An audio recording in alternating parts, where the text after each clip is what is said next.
सोचो, तुम एक ऐसे गांव में पहुंच जाओ जहां से बाहर निकलने का कोई रास्ता ही ना हो। और रात होते ही ऐसे मॉन्स्टर आ जाते हैं जो बिल्कुल इंसानों की तरह दिखते हैं, लेकिन उनका सिर्फ एक ही मकसद है, तुम्हें जिंदा फाड़ कर मारना। ये अजीब और खौफनाक कहानी है sci fi horror series from season 1 की। कहानी शुरू होती है एक अजीब से अलग थलग लगने वाले टाउन से।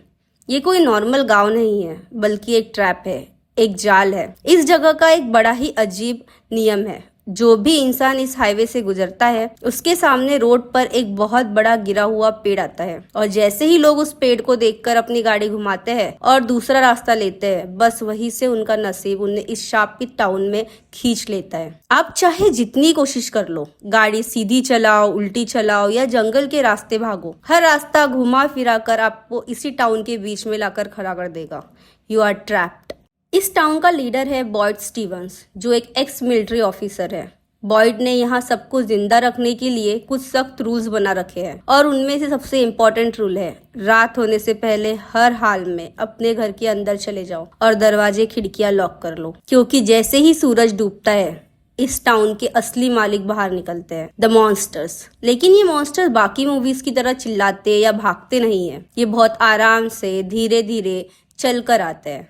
उनके चेहरे पर एक अजीब शैतानी मुस्कुराहट होती है, और वो पुराने जमाने के कपड़े पहने होते हैं। लेकिन अगर किसी ने भी उन्हें देखकर दरवाजा खोल दिया तो उस घर में सिर्फ खून की नदियां बहती है। अब कहानी में एंट्री होती है मैथ्यूज फैमिली की। जिम, उसकी वाइफ तबीता, उसकी बेटी जूली और उनका छोटा बेटा ईथन। ये लोग एक बड़ा सा आरवी लेकर घूमने निकले होते हैं, लेकिन तभी उनके सामने भी वही गिरा हुआ पेड़ आता है। जिम रास्ता बदलता है, और जैसा कि इस टाउन का दस्तूर है, वो घुमा फिरा कर इसी रहस्यमयी गांव में पहुंच जाते हैं। जिनको लगता है कि शायद उनका जीपीएस खराब है और वो भटक गए हैं। वो बार बार गाड़ी चलाकर बाहर निकलने की कोशिश करता है। इसी भटकने के चक्कर में उनका एक्सीडेंट एक दूसरी गाड़ी से हो जाता है, जिसमें जेड नाम का एक अमीर एरोगेंट टेक बिलियनियर और उसका दोस्त होता है। एक्सीडेंट की वजह से आरवी पलट जाती है और ईथन बुरा जख्मी हो जाता है। इधर सबसे बड़ी दिक्कत ये होती है कि सूरज डूब चुका है, रात हो गई है और मॉन्स्टर्स अपने ठिकानों से बाहर निकल चुके हैं। बॉयड और टाउन के कुछ लोग अपनी जान पर खेलकर मैथ्यूज फैमिली और जेड को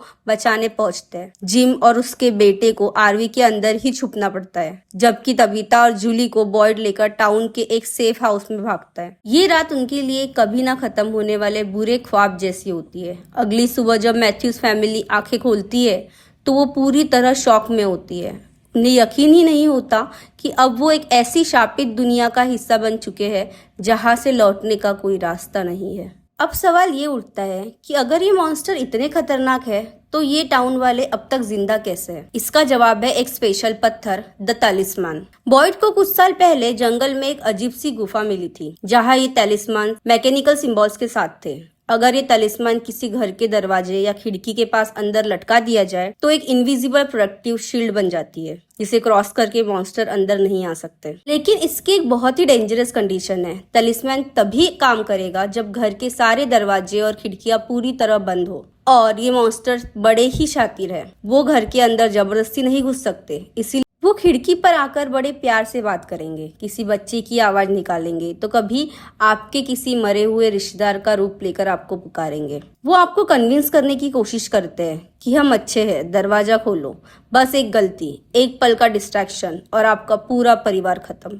टाउन में सबसे अजीब चीजें शुरू होती है मैथ्यूज फैमिली के छोटे बेटे ईथन के साथ। एक्सीडेंट के बाद जब ईथन ठीक हो रहा होता है तो उसे अजीब अजीब विजन्स यानी झलकियां दिखने लगती है। उसे जंगल में एक मिस्टीरियस लड़का नजर आता है जिसे सब बॉय इन वाइट कहते हैं। दिलचस्प बात यह है कि ये बॉय इन वाइट सिर्फ ईथन को ही नहीं दिखता, विक्टर, जो इस टाउन का सबसे पुराना रेजिडेंट है, विक्टर को भी दिखता है।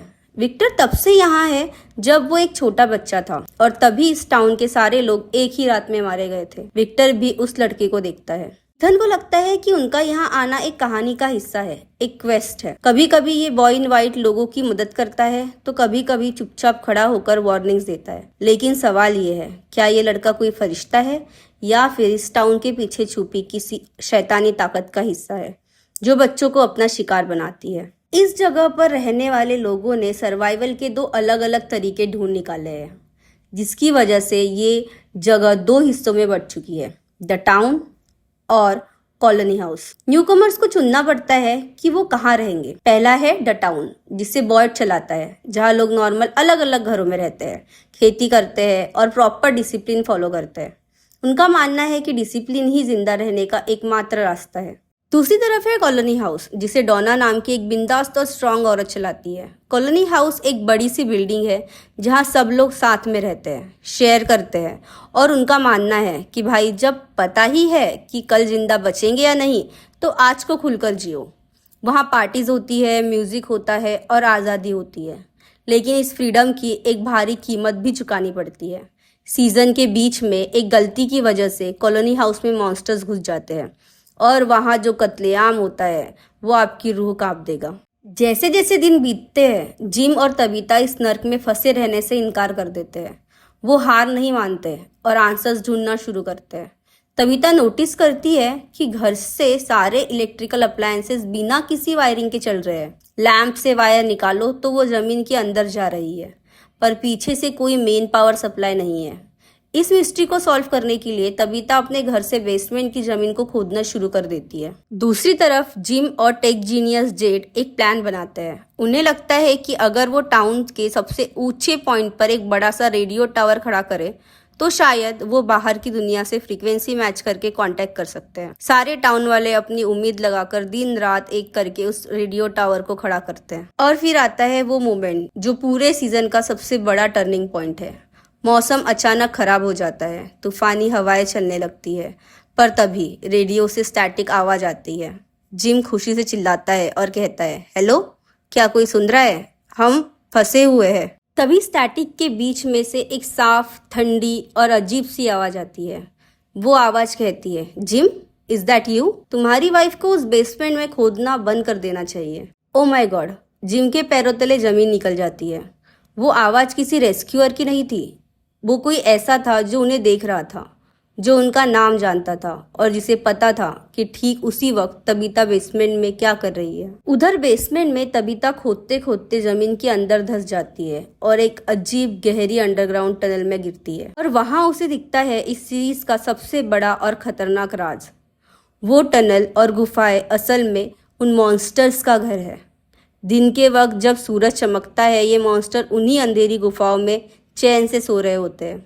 तबीता की जान हलक में आ जाती है, पर वहाँ उसे विक्टर मिलता है जो उसे चुपचाप वहाँ से बाहर निकलता है। इधर बॉयड और सारा नाम की एक लड़की जंगल के बिल्कुल बीच में चले गए हैं आंसर्स ढूंढने। वहाँ उन्हें अजीब से फार अवे ट्रीज मिलते हैं, ऐसे पेड़ जिनके अंदर अगर आप घुसोगे तो आप टेलीपोर्ट होकर किसी दूसरी अजीब सी जगह पे निकल जाओगे। बॉयड एक पेड़ में घुसता है और सीधा एक ऐसी लंबी पतली पत्थर की जगह पर फंस जाता है जहां से निकलने का कोई रास्ता ही नहीं है, बिल्कुल कुएं की तरह। फ्रॉम सीजन 1 का एंड हमें एक ऐसे मोड पर छोड़ता है जहां हमारे पास जवाब कम और सवाल हजार है। ये टाउन बनाया किसने? क्या ये कोई स्टिमुलेशन है? वो रेडियो पर बोलने वाला शख्स कौन था? और सबसे बड़ी बात, अगर दिन में मॉन्स्टर सो रहे हैं और रात को तलिस्मैन काम कर रहा है तो इस पूरे भूल भुलैया का मास्टरमाइंड कौन है? तो अगर आपको ये वीडियो पसंद आई है तो हमारे चैनल को सब्सक्राइब करिए, वीडियो को लाइक करिए और अगर आपको कुछ कमी लगती है तो हमें कमेंट करके ज़रूर बताइए।